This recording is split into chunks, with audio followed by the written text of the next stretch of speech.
સુરતમાં શંકાસ્પદ ઘીનો જથ્થો ઝડપાયો છે। ઝોન 1 એલસીબીની ટીમે શંકાસ્પદ ઘીનો જથ્થો ઝડપી પાડ્યો છે। પુણા અને સરોલી ગામમાં આવેલા બે ગોડાઉનમાં દરોડા પાડવામાં આવ્યા હતા। ઝોન 1 એલસીબીએ 63 લાખથી વધુનો ઘીનો જથ્થો કબજે કર્યો છે।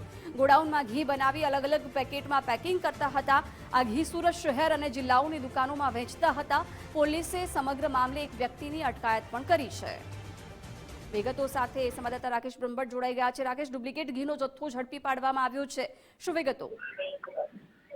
જી, એલસીબી ઝોન 1 ની ટીમને માહિતી મળી હતી કે સુરતના પુણા ગામ વિસ્તારની અંદર આવેલા ગોડાઉનની અંદર ઘીનું ઉત્પાદન કરવામાં આવે છે અને શુદ્ધ ઘીના નામે સુરત શહેર તેમજ જિલ્લાની દુકાનોમાં વેચાણ કરી અને લોકોના આરોગ્ય સાથે છેડા કરવામાં આવી રહ્યા છે। જે માહિતીના આધારે એલસીબી ઝોન 1 ની ટીમ દ્વારા જિલ્લા સુરત મહાનગરપાલિકાના આરોગ્ય અને ફૂડ વિભાગની ટીમને સાથે રાખી સૌપ્રથમ પુણા ગામ વિસ્તારમાં આવેલા ગોડાઉનમાં છાપો મારવામાં આવ્યો હતો, જ્યાંથી મોટી માત્રામાં જે શંકાસ્પદ ઘીનો જથ્થો છે તે મળી આવ્યો છે। તદુપરાંત સારોલી વિસ્તારમાં પણ છે તે ટીમ દ્વારા અન્ય ગોડાઉન પર છાપો મારવામાં આવ્યો હતો, જ્યાંથી પણ મોટી માત્રામાં ઘીનો જથ્થો છે તે ઝડપી પડાયો છે। સુરત મહાનગરપાલિકાના આરોગ્ય અને ફૂડ વિભાગની ટીમ દ્વારા અહીંથી જે ઘીના સેમ્પલો છે તે લેવામાં આવ્યા છે અને તપાસ અર્થે લેબ ખાતે મોકલી આગળની કાર્યવાહી હાથ ધરવામાં આવી છે। જી રાકેશ, આભાર જાણકારી માટે।